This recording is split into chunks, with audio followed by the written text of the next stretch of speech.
Hello दोस्तों, हम यहाँ पढ़ेंगे द्वितीय गोलमेज सम्मेलन के बारे में। हमने चर्चा की थी सविनय अवज्ञा आंदोलन के बारे में, जिसमें गांधी इरविन समझौता होने के बाद सविनय अवज्ञा आंदोलन को रोक दिया जाता है और यह चर्चा की जाती है कि गोलमेज सम्मेलन में भाग लेने पे आपके विचारों को सुना जाएगा, उस पर चर्चा की जाएगी। तो यही द्वितीय गोलमेज सम्मेलन होता है इंग्लैंड के अंदर, ठीक है, जहाँ पे गांधी जी कांग्रेस के प्रतिनिधित्व के रूप में प्रमुख रूप से भाग लेते हैं। तो इसी के बारे में हम यहाँ पे चर्चा करेंगे। तो आइए चलते हैं। द्वितीय गोलमेज सम्मेलन सितंबर 1931 में प्रारंभ होता है, ठीक है। लंदन के सेंट जेम्स पैलेस में यह सम्मेलन आयोजित की जाती है। गांधी जी एसएस राजपूताना जहाज से 12 सितंबर को इंग्लैंड पहुँचते हैं, ठीक है। गांधी जी जो है यहाँ से भारत से एसएस राजपूताना जहाज के द्वारा इंग्लैंड जाते हैं।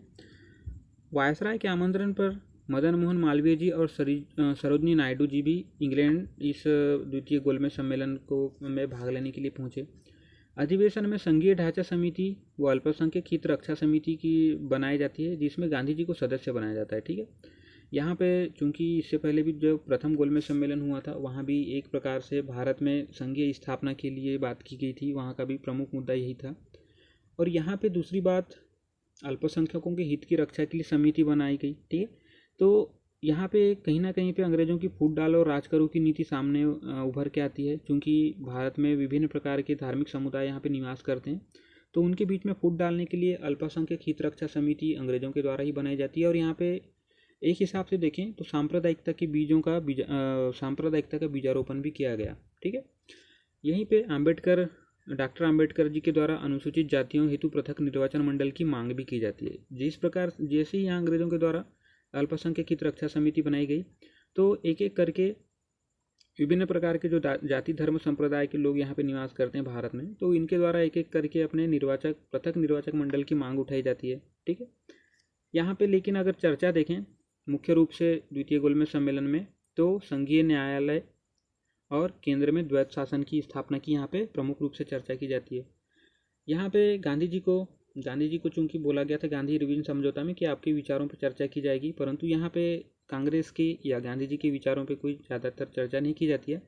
तो इससे गांधी जी को काफ़ी धक्का लगता है और पृथक निर्वाचक मंडल की जब मांग उठाई जाती है अम्बेडकर जी के द्वारा, तो गांधी जी को इससे भी सदमा पहुँचा, ठीक है। 1 दिसंबर 1931 को बिना किसी ठोस निर्णय के यह जो द्वितीय गोलमेज सम्मेलन है वो समाप्त हो जाता है और 28 दिसंबर 1931 को गांधी जी वापस बम्बई पहुंच जाते हैं, ठीक है। आगे चलें तो सविनय अवज्ञा आंदोलन का पुनः प्रारंभ। अब हम देखते हैं, चूंकि यहाँ पे द्वितीय गोलमेज सम्मेलन में कोई सही से चर्चा नहीं हो पाई, कांग्रेस के जो विचार थे उस पर कोई चर्चा नहीं हो पाई और उन्हें कोई आश्वासन भी नहीं दिया गया। तो गांधी जी जब वहाँ से वापस आते हैं इंग्लैंड से, उसके बाद इन्होंने पुनः सविनय अवज्ञा आंदोलन प्रारंभ करने की बात कही, ठीक है। कांग्रेस के द्वारा प्रस्ताव पास किया जाता है और इसके प्रारंभ किया जाता है 4 जनवरी 1932 ईस्वी को। यह काफ़ी ज़ोरों शोरों से चलते रहता है और इसके दमन के लिए वायसराय वेलिंगटन के द्वारा काफ़ी मात्रा में अपना सैन्य बल का प्रयोग भी किया जाता है, परंतु फिर भी यह 2 वर्ष तक चलते रहता है, ठीक है। परंतु बाद में देखें तो आंदोलन की गति बढ़ती गई, धीरे धीरे बहिष्कार चरम स्तर पर पहुँच जाता है। बहिष्कार के अंतर्गत जो विदेशी वस्तुओं का बहिष्कार, अंग्रेजी संस्थाओं का बहिष्कार, ये सारी जो चीज़ें थी जो कि इनके सविनय अवज्ञा आंदोलन के कार्यक्रम के अंतर्गत थे, तो यह काफ़ी मात्रा में बढ़ती चली गई।